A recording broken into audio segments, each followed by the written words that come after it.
Hello नमस्कार प्यारे बच्चों, मैं मुकेश एक बार फिर से आपका स्वागत करता हूं अपने यूट्यूब चैनल में साइंस वर्ल्ड पर। तो पिछले क्लास में हमने पढ़ लिया है प्रतिशत संगठन तक कि प्रतिशत संगठन किस प्रकार से ज्ञात किया जाता था। तो आज की क्लास में हम पढ़ने वाले हैं स्टाइक्योमेट्री। स्टाइक्योमेट्री क्या होता है वह हम पढ़ने वाले हैं। स्टाइक्योमेट्री के बारे में विस्तार से जानने से पहले हमें यह जानना आवश्यक रहता है कि आपको रासायनिक समीकरण संतुलित करना आता है या नहीं आता है। वैसे क्लास 10th की जो क्लास है मैंने ली है उसमें करवा दिया, लेकिन जैसे क्लास 11th के कुछ बच्चों को हो सकता है भूल गए हो, लंबा समय बीत गया है। चलिए सबसे पहले हम आज छोटी सी 5-10 मिनट लेंगे, रासायनिक समीकरण को संतुलित करना सीखते हैं। चलिए शुरू करते हैं। तो हम कोई भी रैंडमली रासायनिक समीकरण ले सकते हैं। आयरन लिया और उसकी अभिक्रिया हो जाती है, जैसे कि ऑक्सीजन की उपस्थिति में क्या हो जाता है, आयरन की अभिक्रिया होती है। क्या होता है, ऑक्सीजन से कह सकते हैं आयरन की अभिक्रिया होती है। क्या बनता है, आयरन ऑक्साइड हमें प्राप्त होता है। क्या होता है, आयरन ऑक्साइड हमें प्राप्त होता है, Fe2O3। तो आज पहले हम इसे रासायनिक अभिक्रिया को संतुलित करें। तो यह क्या है, हमारे पास आयरन है, इसकी उपस्थिति में यह हो रहा है, तो वो क्या है, ऑक्सीजन। ऑक्सीजन की उपस्थिति में, और हमें प्राप्त क्या हो रहा है, यहाँ पर हमें बच्चों प्राप्त हो रहा है आयरन का ऑक्साइड प्राप्त हो रहा है, मतलब फेरिक ऑक्साइड हम कह सकते हैं, आयरन ऑक्साइड भी कह सकते हैं। तो इसको लिख लीजिए फेरिक ऑक्साइड। तो चलिए अब इसे संतुलित करना सीखते हैं। वैसे तो इसके कुछ चरण होते हैं, वो अब मैं पढ़ा चुका हूँ डिटेल में, आप सर्च करके जा सकते हैं, देख सकते हैं। तो अभी देखिए हम इसको थोड़ा सा नॉर्मली, सबसे पहले मैंने बताया है, आपको दोबारा बता देता हूँ कि हमें जिस रासायनिक अभिक्रिया में क्या दिया हुआ, हाइड्रोजन दिया हुआ। हाइड्रोजन को हाथ नहीं लगाना है, हाइड्रोजन क्या है, भूत है, चिपक जाएगा आपके। हाइड्रोजन को आपको संतुलित नहीं करना है, पहले अंत में करना पड़ेगा, ठीक है। पहले आपको हाइड्रोजन को हाथ नहीं लगाना है, भूत को हाथ नहीं लगाना है। केमिस्ट्री का भूत है हाइड्रोजन, याद रखिएगा। तो यहाँ पे देखिए सबसे पहले किसे भी संतुलित कर लेते हैं, Fe को कर लेते हैं। यहाँ पे देखिए Fe कितनी है, 2 है। यहाँ पे कितना है, 1 है, 2 लगा लीजिए। उसके बाद आगे बढ़ते हैं, आप भी संतुलित हुआ तो Fe 2 हो गए, यहाँ पे Fe 2 है। यहाँ पे देखिए ऑक्सीजन कितना है, ऑक्सीजन कितना है, 3। इसका भी एक और रूल होता है, चलो नियम के अनुसार ही चलते हैं अपने। नियम यह कहता है कि जिस भी अभिक्रिया में सबसे अधिक जो कह सकते हैं जिस भी तत्व हो के परमाणु अणु हैं तो उसको संतुलित करें। इसमें देखिए कि सबसे अधिक अणु किसके हैं, ऑक्सीजन के। तो सबसे पहले हमें किस संतुलित करना है, ऑक्सीजन को करना है। अगर हम पहले करते हैं यहाँ पे आयरन, तो उससे क्या होता है, थोड़ा सा संतुलन बिगड़ जाता है, हमें थोड़ा परिवर्तन करना पड़ता है बार बार। लेकिन हम अधिक से निम्न की तरफ आए, जैसे सबसे अधिक 3 है, फिर 2 है, इस तरह से आएंगे तो कोई परेशानी नहीं होती है। तो यहाँ पे देखिए ऑक्सीजन कितनी है, 3, यहाँ पे कितनी है, 2। तो 2 को तो 3 नहीं कर सकते, विषम को तो सम में बना ही नहीं सकते। तो इसे क्या, ऐसा क्या किया जाए कि ये 3 है और ये 2 है, संतुलित हो। यहाँ पे 2 लगाते हैं, 2 दूनी 4। तो 3 को 4 कर सकते हैं, नहीं कर सकते। उसके बाद 3 दूनी 6, 3 को 6 कर सकते हैं, जी हाँ कर सकते हैं, 3 दूनी 6। इसीलिए मैंने कहा छोटे से बड़े की तरफ अगर पहले हम Fe को संतुलित कर लेते तो फिर हमें थोड़ी दिक्कत आती कि Fe यहाँ पे बिगड़ रहा है, ऐसा कुछ हो सकता था। तो अब हम विस्तार से पढ़ेंगे। अब देखिए क्या हुआ, जब ऑक्सीजन कितनी हो गई, 3 दूनी 6, और यहाँ पे कितनी हो गई, 3 दूनी 6, कोई दिक्कत नहीं। अब Fe कितना हुआ, यहाँ पे 2 दूनी 4, और यहाँ पे कितना है, 1 है। तो यहाँ पे हम क्या लगा देंगे, 4 लगा देंगे। तो क्या ये हमारा रासायनिक समीकरण है वो पूरी तरह से संतुलित हो चुकी है। देख लीजिए Fe यहाँ पे 4 है, 4 हो चुके हैं। ऑक्सीजन 6 है, ऑक्सीजन 6 हो चुकी है। तो इस प्रकार से हम किसी भी रासायनिक समीकरण को संतुलित कर सकते हैं। आप भी चाहे तो बहुत से रासायनिक समीकरणों को संतुलित कर सकते हैं। ये एक छोटा सा तरीका सिखाने के लिए कि आपको अच्छी समझ में आ सके, इसके लिए मैंने क्या किया, यहाँ पर रासायनिक अभिकरणों को संतुलित करके दिखाया है। तो उम्मीद है आपको ये समझ में आया होगा। तो अब चलते हैं, बढ़ते हैं आगे हमारी स्टाइक्योमेट्री की तरफ कि स्टाइक्योमेट्री क्या होती है। तो अब बात करते हैं स्टाइक्योमेट्री होती क्या है। तो इसके लिए हम थोड़ा सा इसका संधि विच्छेद करते हैं। संधि विच्छेद करके हमें क्या प्राप्त होता है, स्टाइक्योन। और दूसरा हमें क्या प्राप्त होता जाता है, यहां पर दूसरा हमें प्राप्त होता है मेट्रॉन। इन दोनों नामों को जोड़ने के हमें क्या मिलेगा, स्टाइक्योमेट्री। इस प्रकार से कुछ हिस्सा प्राप्त होता है। तो हमें समझने के लिए इसको क्या किया है, थोड़ा सा विस्तार से समझे, तोड़ने के लिए। तो स्टाइक्योन जो शब्द है उसका मतलब होता है तत्व। स्टाइक्योन का मतलब क्या होता है, तत्व। और मेट्रॉन मतलब मापना। तो अब देखिए स्टाइक्योमेट्री नाम आसान हो गया कि क्या है, तत्व को मापना है। क्या है, स्टाइक्योमेट्री है। तत्व को मापना क्या है, स्टाइक्योमेट्री है। कोई बड़ी बात नहीं है, आसानी से कह सकते हैं कि तत्व को मापना क्या कहलाता है, स्टाइक्योमेट्री कहलाता है। बड़ी बात है नहीं है इसमें। तो अच्छा से आपने देख लिया। अब चलिए परिभाषा की बात करते हैं कि क्या होती है परिभाषा स्टाइक्योमेट्री की।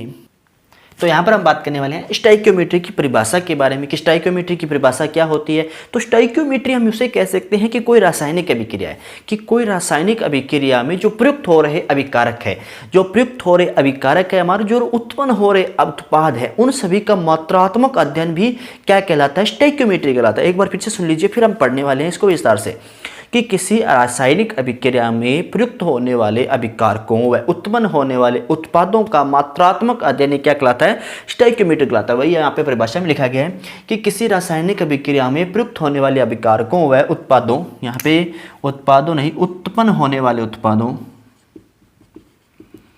उत्पन्न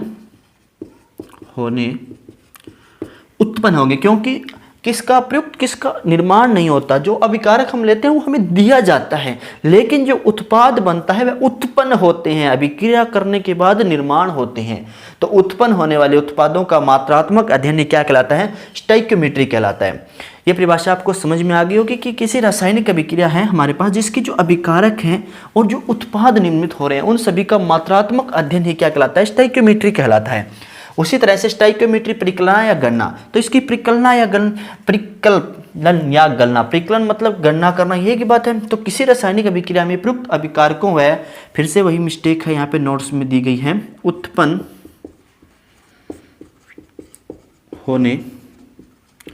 उत्पन्न होने वाले उत्पादों की मात्राओं की गणना ही क्या कहलाती है, स्टोइकियोमेट्री परिकलन या गणना कहलाती है। समझ में नहीं आ रहा कि सर ये क्या बोल रहे हैं, पता ही नहीं चल रहा है, चलिए अब इसे उदाहरण द्वारा समझते हैं, क्योंकि उदाहरण के बिना तो केमिस्ट्री समझ में आ ही नहीं सकती। तो हम यहाँ पे क्या ले लेते हैं, एग्जाम्पल ले लेते हैं।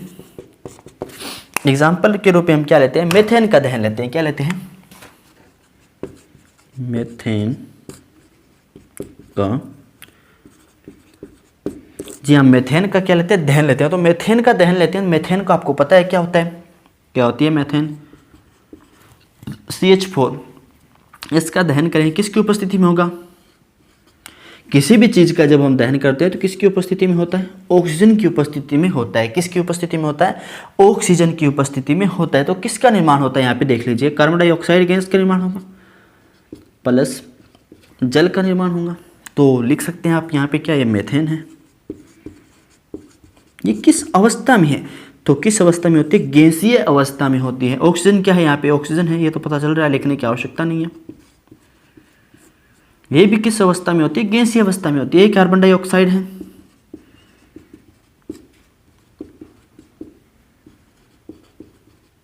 ये भी किस अवस्था में होती है, गैसीय अवस्था में होती है।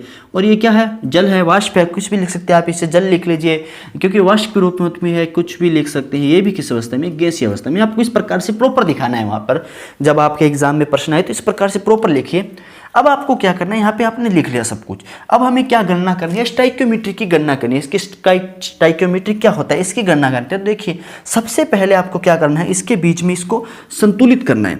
इसके बीच में संतुलित करना है, मतलब अभिकारक व उत्पाद के जो अणु हैं, परमाणु हैं, जो इनके द्रव्यमान है, उसको संतुलित करना है। तो सबसे पहले मैंने क्या कहा था, हाइड्रोजन को दूर रहना। हाइड्रोजन भूत है, यहाँ पे हाइड्रोजन को हमने छोड़ दिया। फिर देखिए ऑक्सीजन कितनी है, 3, कार्बन कितना है, 1। किससे संतुलित करेंगे, पहले ऑक्सीजन को, क्यों, ऑक्सीजन 3 है। ऑक्सीजन को देख लीजिए, यहाँ पे कितनी है, 2 और 1 3। यहाँ पे देखिए 2 है, वही फॉर्मूला लगाएंगे। अब ये दिक्कत ये है कि कहाँ पे लगाएं, कि ये संतुलित हो जाए, कि किसी ज़्यादा बदलाव ना करना पड़े। तो हाइड्रोजन यहाँ पे कितने हैं, हमारे पास 2 है, हाइड्रोजन यहाँ पे 4 है। तो अनुमान लगा सकते हैं कि 2 हाइड्रोजन बढ़े तो कोई भी फर्क नहीं पड़ेगा। तो यहाँ पे लगाया, क्या हुआ, ऑक्सीजन कितनी हो गई, 2 और 2 4, कितनी हो गई, 2 और 2 4 हो गई। ऑक्सीजन यहाँ पे कितनी है, 2 4 हो गई, कोई दिक्कत नहीं है। ऑक्सीजन से परिवर्तन किस में हो, हाइड्रोजन में कितने हैं, 4। यहाँ पे कितने हैं, 4। कार्बन कितनी है, 1। कार्बन कितनी है। अब यहाँ पे अगर आप ये मिस्टेक करें कि आप ये 2 यहाँ पे लगाने की जगह यहाँ पे लगाएं, अगर यहाँ पे लगाएंगे तो 4 और 1 5 हो जाएंगे ऑक्सीजन। ऑक्सीजन में देखिए 2 2 4 और 1 5, फिर आपको ज़्यादा क्या करना पड़ेगा, दिमाग लगाना पड़ेगा, वो तो लगा नहीं सकते ना हम। तो देखिए अब क्या होता है, अब इसे संतुलित कर लिया। संतुलित करना बहुत ही महत्वपूर्ण है, ये याद रखिए। अगर आप संतुलित नहीं कर रहे हैं तो गलती करेंगे, हो ही नहीं सकता। अब जो जिसके आगे कुछ नहीं लिखा है उसके आगे 1 1 लगा लीजिए, लगा लिया, कोई बड़ी बात नहीं है। अब हम क्या करने वाले हैं, अब हम यहाँ पे सबसे पहले अणुओं की गणना करेंगे। किसकी गणना करेंगे, अणुओं की गणना करेंगे। स्टोइकियोमेट्री गुणा के लिखेंगे तो लिखेंगे अणु। अब देखिए यहाँ पे इस प्रकार से सभी के हमें एक प्रकार से टेबल भी बना सकते हैं आप, लेकिन ऐसे भी कर सकते हैं, कोई दिक्कत नहीं है। तो देखिए CH4 में अणु, इसकी चीज़ की देखना कितना अणु है, एक, इसमें देखिए कितने हैं, 2, इसमें कितने हैं, 1, इसमें कितने हैं, 2, कोई दिक्कत नहीं है मेरे हिसाब से यहाँ तक आप। उसके बाद हमने अणु लिख लिया, अब हमें किसकी गणना करनी है, अब हम मोल की गणना करनी है, किसकी, मोल की। आप आगे चाहो तो अणु लिख भी सकते हो, कोई आवश्यकता नहीं, यही मोल है, जो अणु है भाई, जितने अणु होंगे उतने ही मोल होंगे। तो लिख लीजिए 1 मोल, 2 मोल, 1 मोल, 9 मोल लिख लिया। इसमें कोई बड़ी दिक्कत नहीं। अब थोड़ी सी परेशानी अब हमें यहाँ पे आने वाली है, यहाँ पे थोड़ा सा ध्यान दीजिए। तो अब देखिए यहाँ पर, अब हमें गणना करनी है किस चीज़ की, अब हमें यहाँ पे गणना करनी है मोलर द्रव्यमान की। मोलर द्रव्यमान निकालना आता होगा, मोलर द्रव्यमान निकालना सिखा चुका हूँ। अगर हम बात करें H2O का मोलर द्रव्यमान निकालना है, सबसे पहले उस अणु की क्या देखनी है हमें, कितने हैं, तो यहाँ पे 2 है, 2 गुना।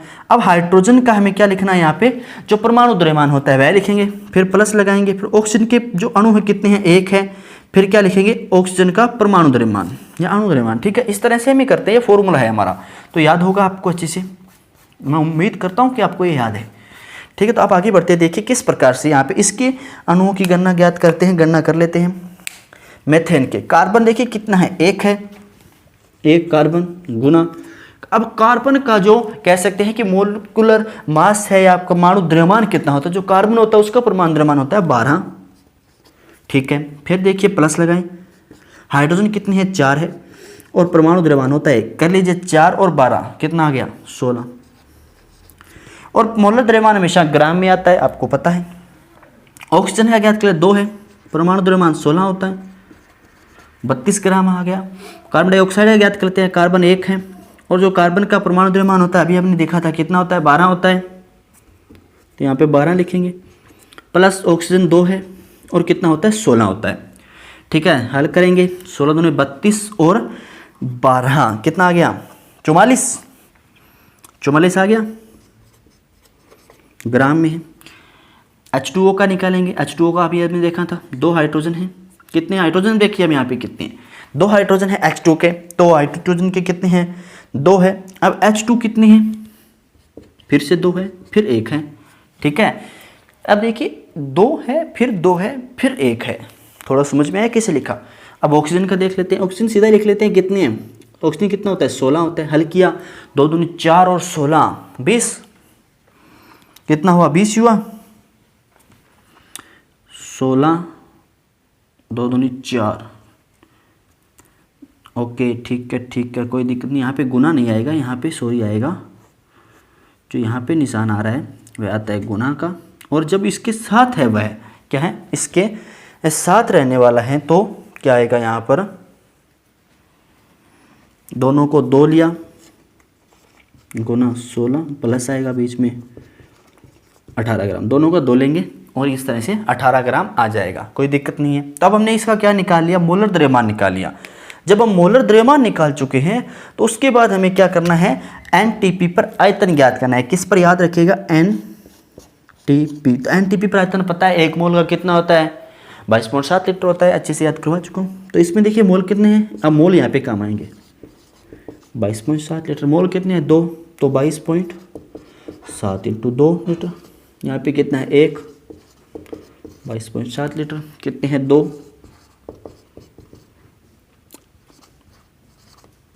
तो ये तो क्या थी, अपनी छोटी सी गणना हो गई कि किसकी, स्टोइकियोमेट्री परिकल्पना की गणना की हमने। एक छोटा सा सूत्र कह सकते हैं कि छोटा सा उदाहरण लेकर के इसकी हमने गणना कर ली है। तो चलिए आगे बढ़ते हैं। अब इसको अच्छे से नोट डाउन कर लीजिए। अब इसके कुछ प्रकार होते हैं, उनके बारे में आगे वाले जो स्लाइड है उसमें पढ़ेंगे, तो आप इतना नोट डाउन कर लीजिए, फिर आगे बढ़ते हैं।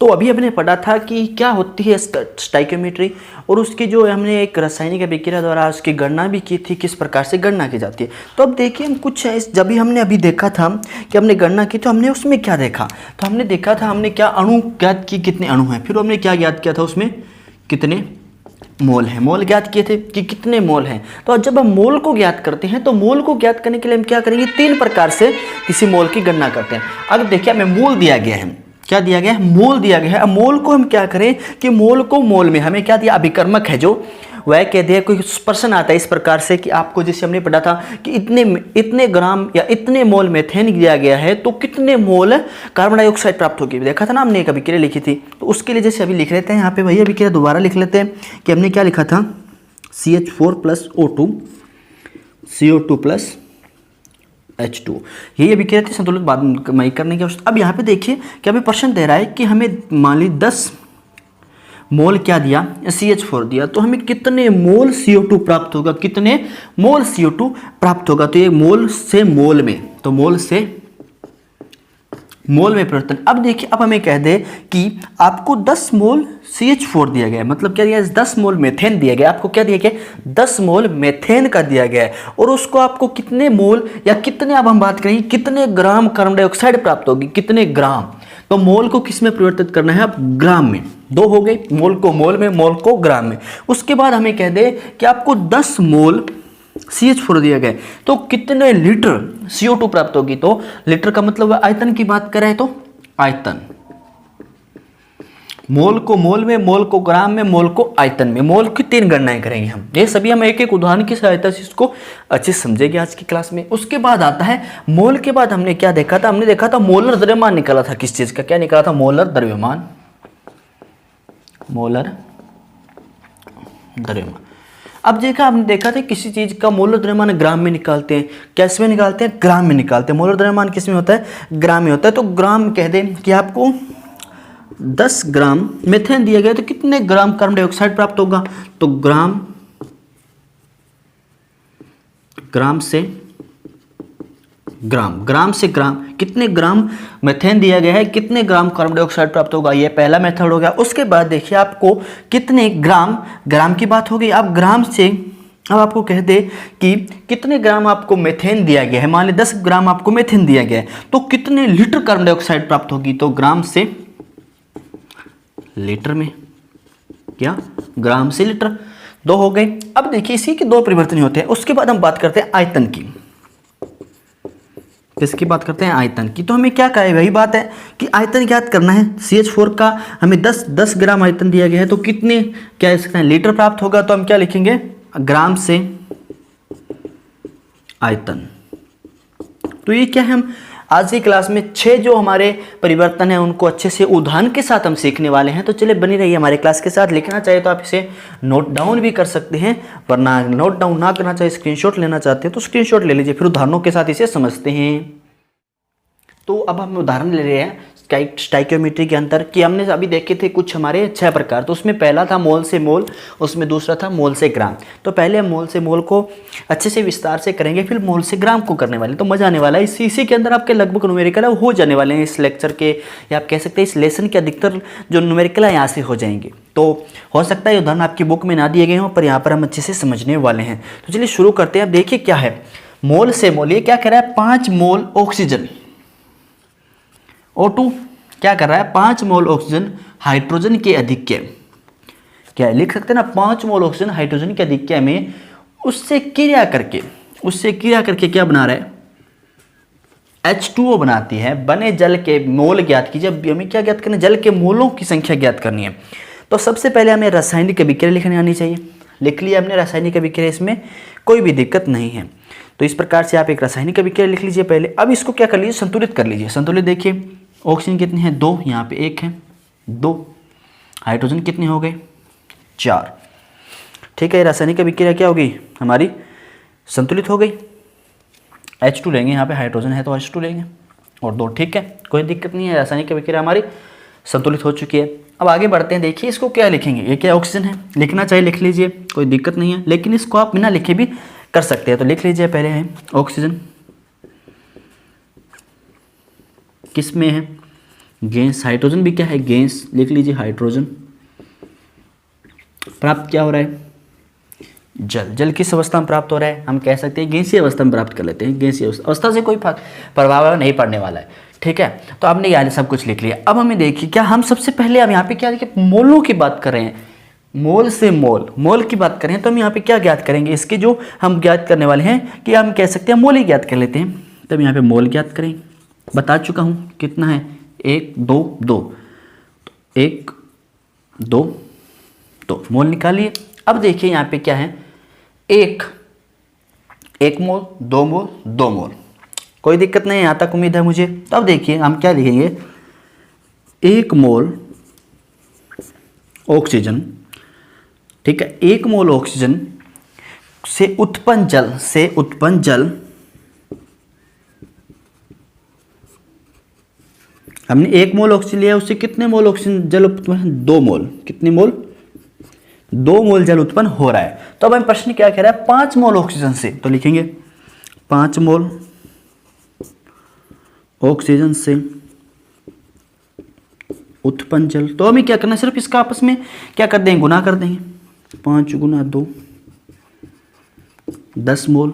तो यहाँ पे लिख सकते हैं कि 5 मोल ऑक्सीजन से उत्पन्न जल कितना होगा, 10 मोल। बिल्कुल सिंपल, कोई दिक्कत नहीं है इसमें, उम्मीद है बिल्कुल समझ में आया होगा।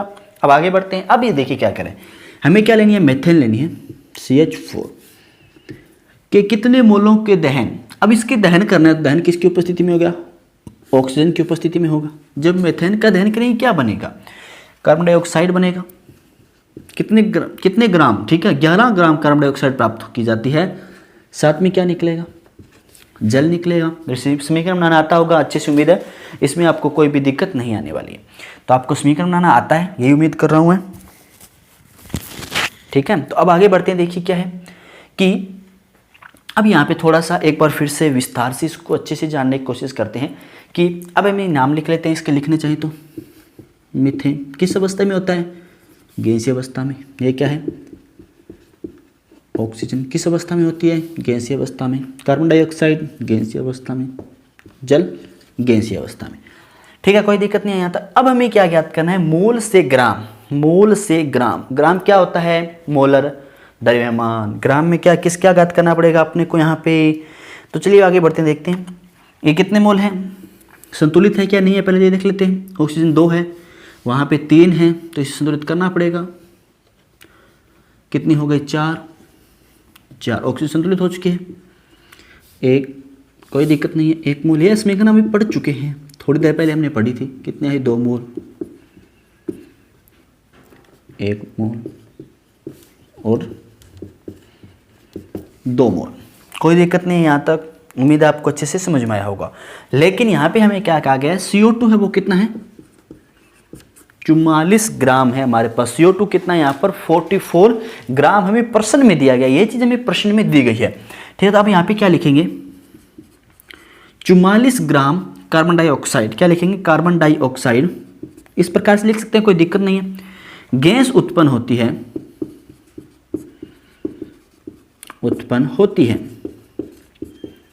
तो ये गैस किससे उत्पन्न हो रही है, तो मेथेन के 1 मोल से उत्पन्न हो रही है। क्या हो रही है, मेथेन के 1 मोल से उत्पन्न हो रही है, ठीक है। मेथेन का हमारे पास कितने, 1 मोल है। हमें क्या करें, मेथेन के कितने मोलों के दहन से 11 ग्राम CO2 प्राप्त की जाएगी, तो 44 ग्राम, ठीक है। ये 44 ग्राम हमें नहीं दिया गया क्या, ठीक है। तो इसको ज्ञात कर लेते हैं,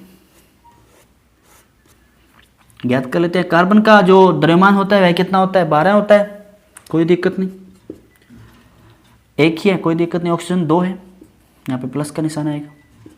ऑक्सीजन का कितना होता है, 18 होता है या 16 होता है, सॉरी 16 होता है, 16 दूना 32, 12 प्लस 32, ये याद था मुझे तो मैंने लिख दिया था, 44, कोई दिक्कत नहीं है।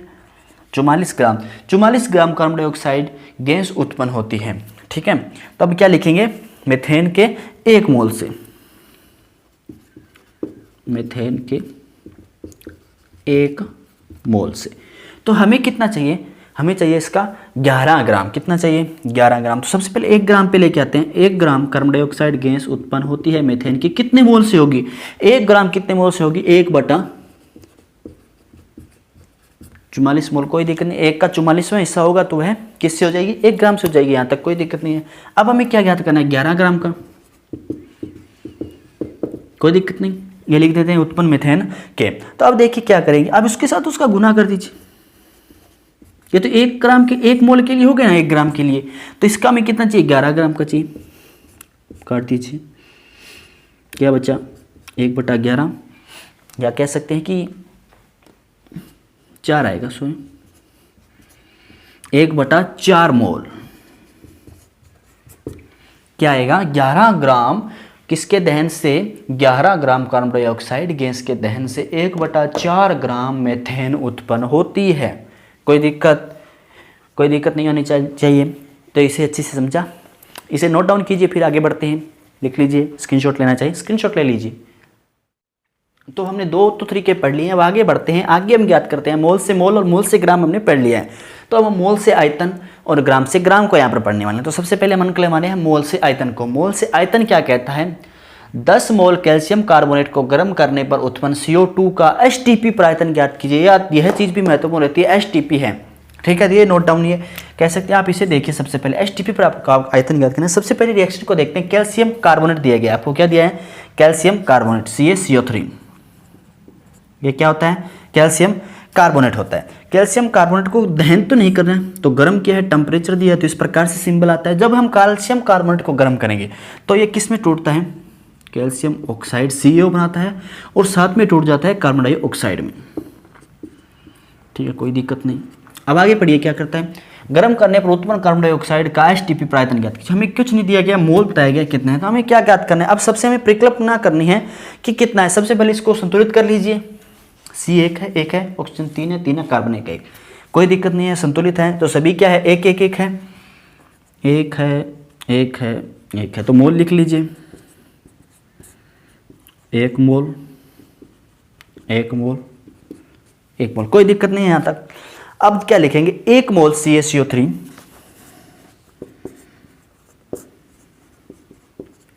को, या 1 मोल CaCO3 के दहन से उत्पन्न जल।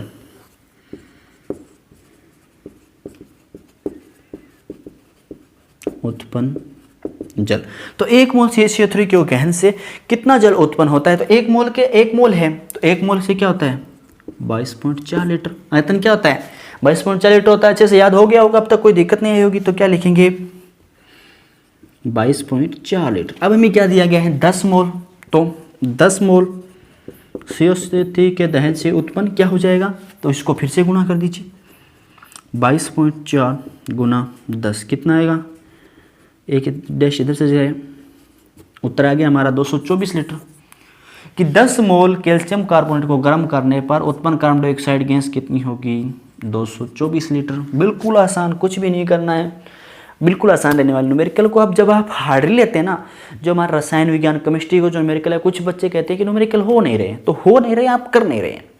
इसमें फ़र्क होता है, होने और करने में भी फ़र्क होता है, ठीक है। तो हो नहीं रहे वो इसका मतलब नहीं है कि हो नहीं रहे, इसका मतलब है कि आप प्रयास ही नहीं कर रहे। जब आप प्रयास करोगे तो इस प्रकार के न्यूमेरिकल तो हो जाएंगे आराम से, इनमें कोई दिक्कत नहीं आती है। अब देखिए क्या है, मीथेन के दहन से, मीथेन का दहन कर लीजिए फिर से, किसकी उपस्थिति में होगा, CH4O2 की उपस्थिति में होगा, ठीक है। तो क्या बनता है, आपको पता है क्या बनता है, यहाँ पर कार्बन डाइऑक्साइड गैस बनती है, जल बनता है। संतुलित कर लीजिए, हम इसे बार बार कर रहे हैं, कोई दिक्कत नहीं होने वाली है, ठीक है, संतुलित हो चुकी है। तो अभी देखिए मीथेन है 48 ग्राम मीथेन के दहन से, ठीक है। तो अब हम इसके यहाँ पे क्या कर रहे हैं, ग्राम से ग्राम में परिवर्तन कर रहे हैं। किसका कर रहे हैं, ग्राम से ग्राम का परिवर्तन कर रहे हैं। तो हम सबसे पहले इसका मोलर क्या है ज्ञात करते हैं, मोलर द्रव्यमान ज्ञात कर लेते हैं। तो मोलर द्रव्यमान ज्ञात कर लीजिए। CH4 कार्बन का जो परमाणु क्रमांक है, परमाणु क्रमांक क्या द्रव्यमान होता है, वह होता है, कार्बन का होता है 6 नंबर पे आता है 12, ठीक है। 12 + 1 4 है ना, 4 गुना 1 कितना होता है, 12 और 4 16, ठीक है, 16 ग्राम आ गया। ऑक्सीजन का कितना हो गया, 8 दूनी 16, 16 दूनी 32, ठीक है, 32 ग्राम। CO2 का कितना होता है, कार्बन का होता है 12 और ऑक्सीजन का 32, 32 दूना 16 दूना 32, 32 और 12 44, ठीक है, कोई दिक्कत नहीं। H2O का कितना होता है, H का हाइड्रोजन का 1, 2 और ऑक्सीजन के कितने होते हैं, 16 18 ग्राम, ठीक है। तो हमारे पास क्या आ गया, मोलर द्रव्यमान आ गया सभी का। ये निकालना आता है अच्छे से, इस प्रकार से सूत्र में रख के सभी को निकाल लीजिए, कोई दिक्कत नहीं रहने वाली है। तो अब देखिए इसको हल करके देखते हैं। हल किस प्रकार से हम करेंगे कि अब हम इसके देखेंगे कि 16 ग्राम क्या निकाला है, मेथेन के दहन से क्या है, प्राप्त जल, कितना प्राप्त होता है? 16 ग्राम मेथेन का दल दहन करेंगे तो 18 ग्राम प्राप्त होगा। तो 1 ग्राम से कितना होगा, क्योंकि सीधा हम नहीं है तो नहीं निकाल सकते ना 48 से। 1 ग्राम मेथेन के दहन से तो क्या होगा 18 बटा 1 बटा 18, 18 बटा इसका कितना था 16 था, ठीक है 16 आ गया। कोई इसके हल करने की आवश्यकता नहीं है, आपको ग्राम में लिख लीजिए, ठीक है। अब हम क्या कर रहे हैं, अब हमें प्रश्न कह रहा है कि 48 ग्राम, तो हम क्या लिखेंगे 48 ग्राम मेथेन के दहन से प्राप्त जल। तो 1 ग्राम से कितना है 18 बटा 16 है। अब कितना दिया है हमें 48। अब इसको हल कर लेते हैं, इसको हल करते हैं तो 16 बत्ती 16 तिया 48 और 18 तिया 54, 44 ग्राम। अब हम क्या कह सकते हैं 48 ग्राम मेथेन के दहन से प्राप्त जल है वो कितना होगा 54 ग्राम। आश्चर्य हो रहा है खुद पे कि न्यूमेरिकल कैसे हो रहे हैं, कोई बड़ी बात नहीं है ना, यहाँ पे बिल्कुल आसानी से मक्खन की तरह हो जाएंगे अगर आपने थोड़ा सा अभ्यास किया। अगर अभ्यास नहीं करेंगे तो कुछ नहीं होगा, लेकिन अभ्यास करते हैं तो इसमें कोई भी दिक्कत नहीं आती है। तो चलिए नोट डाउन कर लीजिए, जल्दी से आगे बढ़ते हैं। हमारे 2 और बचते हैं, उन्हें भी जल्दी से कर लेते हैं। तो ये है हमारे आज के अंतिम टॉपिक भी कह सकते हैं आप। तो आयतन से ग्राम में और आयतन से आयतन में, पीछे 4 पढ़ चुके हैं, 2 बचते हैं। तो चलिए शुरू करते हैं कि ये क्या कह रहा है, एसटीपी पर 11.2 लीटर अमोनिया बनाने के लिए कितने ग्राम नाइट्रोजन की क्रिया हाइड्रोजन से करानी पड़ेगी। किसकी क्रिया किससे करानी, नाइट्रोजन की क्रिया हाइड्रोजन से करानी पड़ेगी। तो हम क्या कहते हैं नाइट्रोजन की क्रिया करवा देते हैं, हाइड्रोजन से क्या प्राप्त होता है, अमोनिया प्राप्त होता है। संतुलित कर लीजिए सबसे पहले, 2 लगाएंगे, 3 2 नीचे 3, संतुलित हो चुके हैं, कोई दिक्कत नहीं है, यह संतुलित हो गई। अब लिख लीजिए तो किसी अवस्था में, सभी गैसीय अवस्था में, गैसीय अवस्था में, गैसीय अवस्था में, ठीक है। तो इसके मोल लिख लीजिए सबसे पहले, कितने मोल है। तो देखिए इसमें नाइट्रोजन की कितने मोल है, 1 मोल है, 3 मोल है, और इसके अमोनिया के भी 2 मोल है। यहाँ तक कोई दिक्कत नहीं है। अब क्या ज्ञात करना है, इसका आयतन ज्ञात कर लेते हैं। N2 का कितना आयतन है, तो N2 का N का कितना होता है 14 होता है, तो N2 का 28 हो गया ग्राम। H का कितना होता है 1 होता है, तो 3 है तो कितने हो गए, कोई दिक्कत नहीं है, 3 मोल हो गए, 3 मोल है तो 3 ही हो जाएगा, ठीक है। आयतन फिर देखिए किसका ज्ञात करना है हमें, NH3 का। तो ये देख लीजिए 28 तो हो गया N2 का, और H3 का हो गया 3 दूनी 6, तो 28 और 6 कितने हो गए हमारे पास, 28 नहीं 28 और क्या हमें दिया गया है कि एसटीपी पर लीटर अमोनिया बनाने के लिए कितने ग्राम नाइट्रोजन की क्रिया हाइड्रोजन से, नाइट्रोजन की क्रिया हाइड्रोजन, अमोनिया नहीं चाहिए हमें, अमोनिया का आयतन नहीं चाहिए, ठीक है। तो कोई दिक्कत नहीं, आप निकाल भी सकते हैं, पर इसमें आवश्यकता नहीं है। तो अब देखिए हम यहाँ पर क्या करने वाले हैं। अब यहाँ पे थोड़ा सा आपको ध्यान देना होगा कि यहाँ पे अब देखिए हमें आयतन ज्ञात करना है। क्या ज्ञात करना है, आयतन ज्ञात करना है। तो आयतन हमें किस में ज्ञात करना है, लीटर में ज्ञात करना है। एनटीपी दिया है, इसने एनटीपी दिया है, तो यहाँ पे 2 मोल है, तो 1 मोल में एनटीपी कितना होता है 22.4 होता है, इसका गुना 2 से करवाया 44.8 आया। क्या आया 44.8 लीटर। ये क्या है, इसका आयतन है, ठीक है। तो अब देखिए, अब आगे बढ़ते, अब हम क्या कहेंगे, अब हम यहाँ पर ये लिखेंगे कि 44.8 लीटर अमोनिया उत्पन्न करने के लिए क्या लिखेंगे, 44.8 लीटर, ये निकाला ना आपने, कहाँ गया, हाँ 44.8 लीटर अमोनिया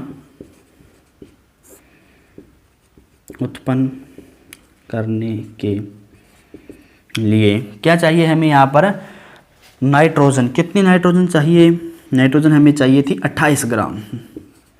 क्या चाहिए 28 ग्राम। तो अब हमें क्या ज्ञात करना है, इसका कितने लीटर के लिए निकालेंगे, 1 लीटर के लिए निकाल लेंगे। अब जब 1 लीटर के लिए निकालेंगे तो क्या कर देंगे, यहाँ पर इसके जो पूरे के पूरे हैं 28 हैं, उसके इसके साथ क्या कर देंगे, भाग कर देंगे। जब इसको हल करेंगे हम, कैलकुलेशन कर लीजिए जल्दी से। तो हम आज यही लिख लीजिए, चलो कोई दिक्कत नहीं है इसमें, आगे मल्टीप्लाई आसानी से हो जाएगा। अब हम क्या करेंगे, हमें कितने लीटर की चाली चाहिए, 11.2 लीटर के लिए चाहिए। अब क्या कर दीजिए, इसको 44.8 गुणा 11.2, इसको इसके साथ काटेंगे तो क्या आएगा 4.4 आ जाएगा। क्या आ जाएगा 4.4 आ जाएगा, या हम कह सकते हैं कि ठीक है, कोई दिक्कत नहीं है। अब ऊपर क्या बचा, 28 बटा 4.4 आया, तो 7 7 चौके 28, 4 ही मान लीजिए, कोई दिक्कत नहीं है इसमें। तो हम क्या कह सकते हैं, लगभग कितना आ गया, 7, क्या आ गया, 7 ग्राम। ये किस में आएगा, ग्राम में आ रहा है, किस में है, ग्राम में है। तो क्या है, 7 ग्राम हमें क्या चाहिए, एसटीपी पर 11.2 लीटर अमोनिया बनाने के लिए कितने ग्राम, 7 ग्राम नाइट्रोजन की आवश्यकता पड़ती है। अच्छे से समझ में आ गया होगा, कोई दिक्कत नहीं। आगे बढ़ते हैं। देखिए 50 लीटर HCl के निर्माण के लिए कितने लीटर क्लोरीन एसटीपी पर, फिर से क्या कह रहा है, एसटीपी पर की आवश्यकता होगी यदि दोनों के आयतन समान ताप पर मापे गए हो। दाब व ताप दोनों क्या है, समान है। तो यहाँ पे हम क्या ज्ञात करेंगे भाई, समीकरण लिख लेते हैं, क्या है, HCl के निर्माण के लिए कितने लीटर क्लोरीन, HCl का निर्माण करने दो, क्या लेंगे, क्लोरीन लेंगे, क्लोरीन लेंगे हम। क्लोरीन के साथ हम किसकी अभिक्रिया कराएंगे, H2 की, क्या मिलेगा, HCl मिलेगा। तो सबसे पहला काम क्या है, इसको संतुलित करना है। तो चलिए इसको संतुलित कर लेते हैं। Cl2 होता है क्लोरीन, ठीक है। तो ये संतुलित हो चुकी है। अब हम क्या लिख लेते हैं, इसके मोल लिख लेते हैं। इसको देख लीजिए, गैसीय अवस्था में होती है क्लोरीन, HCl भी क्या है, गैसीय अवस्था में, कोई दिक्कत नहीं है। आप चाहें तो इसको लिख भी सकते हैं कि कौन सा हाइड्रोजन है, क्लोरीन है, ठीक है। तो इसके मोल की संख्या लिख लेते हैं, 1 मोल, 2 मोल, कोई दिक्कत नहीं। अब हमें क्या करना है, अब हमें आयतन ज्ञात करना है। तो सबसे पहले हमें क्या निकालना पड़ेगा, आयतन निकालना पड़ेगा। क्या निकालना पड़ेगा, आयतन निकालना पड़ेगा। तो हमें पता है 1 मोल के लिए आयतन कितना होता है, 22.4 लीटर,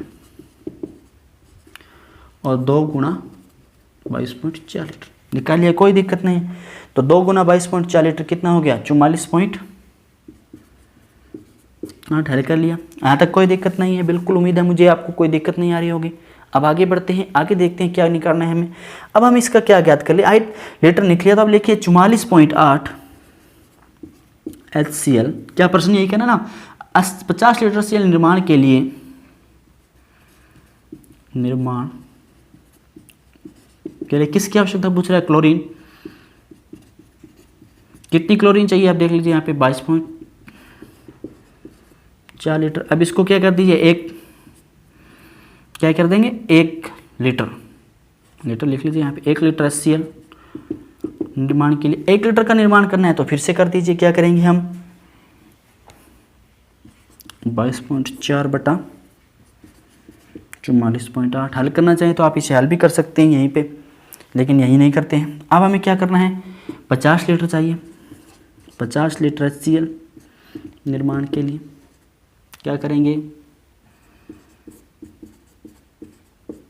50 लीटर चाहिए ना, ठीक है। तो क्या किया, 50 से गुना किया, तो 2 के से कटा, कितना आया 25, इसको 2 से काट दीजिए, कितना आ गया 22.4, 22.4 से 22.4 कैंसिल, क्या बचा 25, किस में आ रहा है, लीटर में, क्या यहाँ 25 लीटर। तो ये क्या आ गया, हमारा आंसर आ गया 25 लीटर। कोई बिल्कुल भी तकलीफ वाली बात नहीं है, बिल्कुल आसानी से हो जाता है। वैसे भी करना चाहिए आप तो कर सकते हैं। तो ये हल हो चुका है बिल्कुल अच्छे से। यहाँ पे आपको ये ध्यान रखना है कि यहाँ पे इसको आप हल नहीं करेंगे, सीधा लीटर में लिख लेंगे, ठीक है, कोई बात नहीं। तो ये क्या आज हमने सीखा था, स्टोइकियोमेट्री को अच्छे से समझा। इसके जो 6 भाग थे सभी को अच्छे से उदाहरण देकर के हमने अच्छे से विस्तार से समझ लिया है। उम्मीद है आज की क्लास आपको पसंद आई होगी। अब आगे 1 या 2 क्लास में चैप्टर हम खत्म कर देंगे। अब पहले थोड़ी छोटी क्लास ले रहे थे, अब थोड़ी बड़ी क्लासें लेने लगे हैं। तो 1-2 लेक्चर में आपका लेसन खत्म कर देंगे, अच्छे से विस्तार से करा रहे हैं। NCERT को समझ में आ रहा होगा। अगर आज इस वीडियो से आपको थोड़ी भी मदद मिली हो, समझने में सहायता मिली हो, तो शेयर कर दीजिए अपने दोस्तों के साथ। मिलते हैं आगे वाली वीडियो में, तब तक के लिए गुड बाय, टेक केयर, जय हिंद।